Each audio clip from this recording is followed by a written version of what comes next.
Bismillahirrahmanirrahim. Assalamualaikum warahmatullahi wabarakatuh. Alhamdulillahirabbil alamin. Assalatu wassalamu ala asyrofil anbiya'i wal mursalin wa ala alihi wa sahbihi ajma'in wa ba'd. Usikum wa iyaya bittaqwallah faqad fazal muttaqun. Ikhwani fiddin rahimakumullah. Sungguh Allah Subhanahu wa ta'ala dan para malaikatnya bersolawat kepada Nabi Shallallahu Alaihi Wasallam dan menganjurkan kepada orang-orang yang beriman untuk bersolawat kepadanya juga.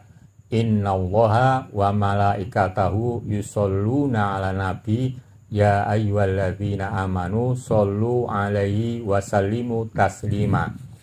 Arti sholawat itu adalah memberi rahmat dan ampunan. Di sini muncul pertanyaan, Allah Subhanahu wa ta'ala dan para malaikat bersolawat kepada Nabi. Mengapa tidak kepada Rasul? Ikhwani fiddin rahimakumullah, dalam kesempatan ini kami akan menjelaskan mengapa bersolawat kepada Nabi bukan kepada Rasul. Penjelasannya seperti berikut ini.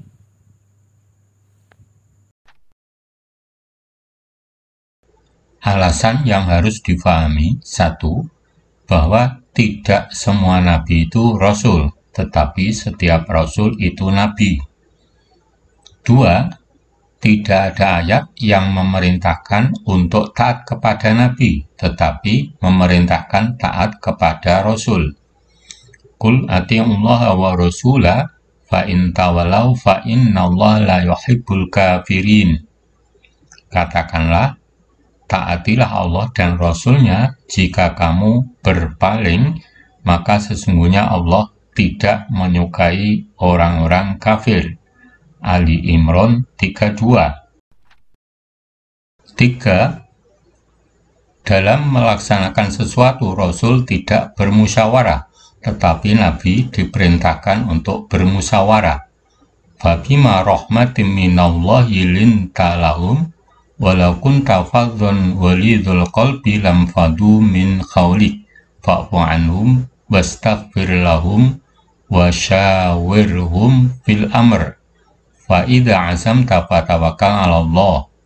Artinya, maka disebabkan rahmat dari Allah lah kamu berlaku lemah lembut terhadap mereka. Sekiranya kamu bersikap keras lagi berhati kasar, tentulah mereka menjauhkan diri dari sekelilingmu.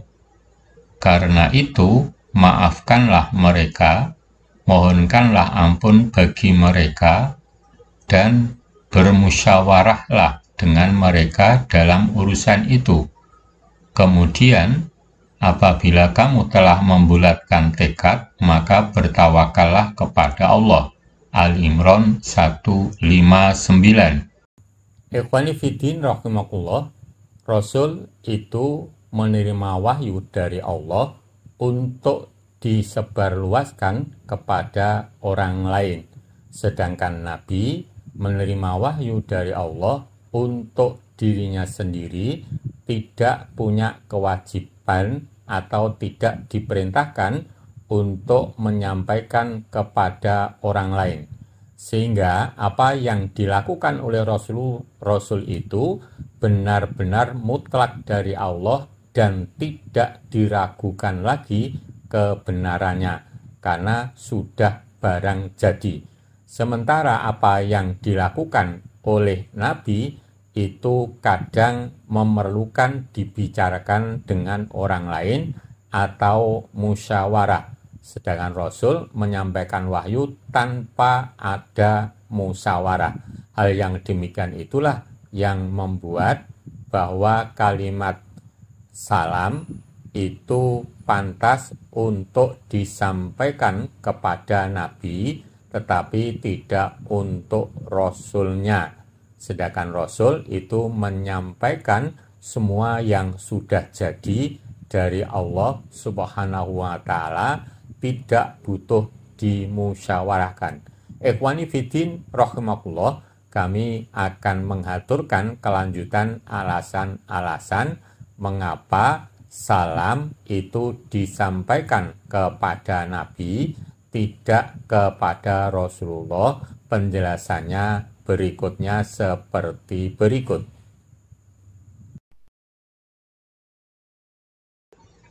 Empat, untuk Nabi yang diperintahkan untuk bertakwa itu Nabi, bukan Rasul.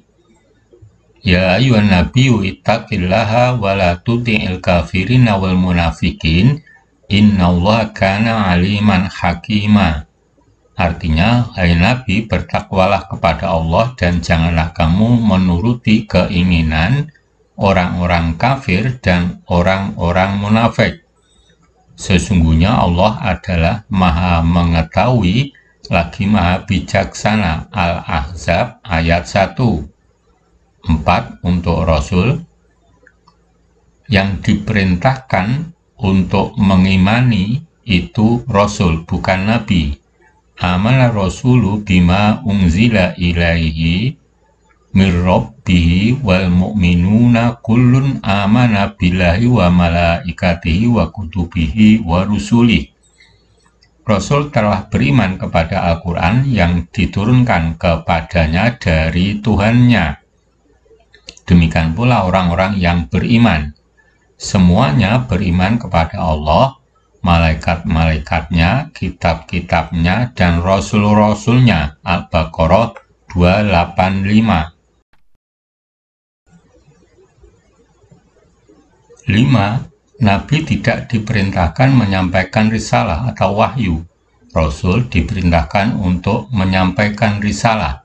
Ya ayyuhar rasulu balligh ma unzila ilaika mir rabbik fa illam taf'al fama balagta risalatahu wallahu ya'simuka minan nas. Hai Rasul, sampaikanlah apa yang diturunkan kepadamu dari Tuhanmu. Dan jika tidak kamu kerjakan apa yang diperintahkan itu, berarti kamu tidak menyampaikan amanatnya. Allah memelihara kamu dari gangguan manusia. Al-Maidah 67. 6. Yang mengharamkan apa yang dihalalkan Allah itu diri Nabi, bukan diri Rasul. Ya ayyuhan nabiyyu lima tuharrimu ma ahallallahu lak tabtaghi mardhata azwajik wallahu ghafurur rahim. Artinya, hai Nabi, mengapa kamu mengharamkan apa yang Allah menghalalkannya bagimu? Kamu mencari kesenangan hati istri-istrimu. Dan Allah Maha Pengampun lagi Maha Penyayang. At-Tahrim ayat 1. Ikhwani fiddin rahimakumullah, Nabi itu kadang mengharamkan sesuatu yang sudah dihalalkan oleh Allah, sedangkan Rasul tidak bisa mengubah kalau itu semuanya sudah jadi berasal dari Allah. Apa yang dilakukan Nabi itu sebagai manusia biasa kadang tidak sesuai dengan wahyu. Itulah diri Nabi. Sedangkan yang dilakukan oleh Rasul itu semua sudah pasti dan sudah jadi berasal dari Allah Subhanahu wa Ta'ala. Maka Nabi itu akan mendapatkan rahmat dan ampunan yang disebut dengan sholawat. Ikhwani fiddin rahimakumullah, untuk selanjutnya kami aturkan alasan-alasan yang lain seperti berikut ini.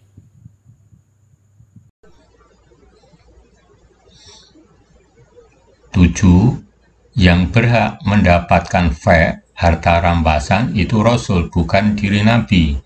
Wa ma afa Allahu ala rasulihi minhum fama aujaftum alaihi min khail wala rikab walakin Allah yusallitu rusulahu ala may yasha'u wallahu ala kulli syai'in qadir. Artinya, dan apa saja harta rampasan yang diberikan Allah kepada Rasul-Nya dari harta benda mereka, maka untuk mendapatkan itu kamu tidak mengerahkan seekor kuda pun dan tidak pula seekor unta pun, tetapi Allah yang memberikan kekuasaan kepada Rasul-Nya terhadap siapa yang dikehendakinya, dan Allah Maha Kuasa atas segala sesuatu. Al-Hasyr 6. 8.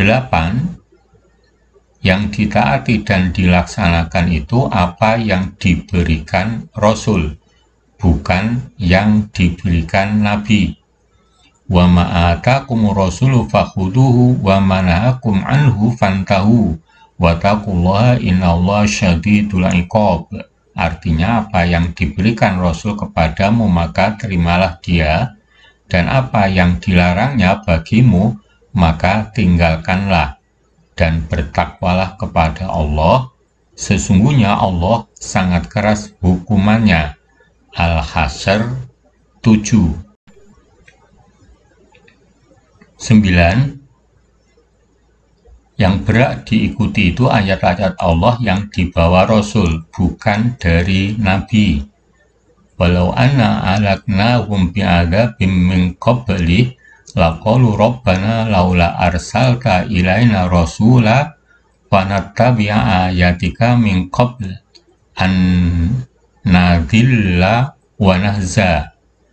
Dan sekiranya kami binasakan mereka dengan suatu azab sebelum Al-Quran itu diturunkan, tentulah mereka berkata, "Ya Tuhan kami, mengapa tidak Engkau utus seorang Rasul kepada kami? Lalu kami mengikuti ayat-ayat Engkau sebelum kami menjadi hina dan rendah." Toha 134. 10. Mukminun mengikuti ayat-ayat Allah melalui apa yang diturunkan kepada Rasul, bukan kepada Nabi. Laqalu rabbana laula arsalta ilaina rasula fanattabi'a ayatika min qabli an nadhilla wa nahza. Tentulah mereka berkata, "Ya Tuhan kami, mengapa tidak Engkau utus seorang Rasul kepada kami, lalu kami mengikuti ayat-ayat Engkau sebelum kami menjadi hina dan rendah, disiksa." Toha 134.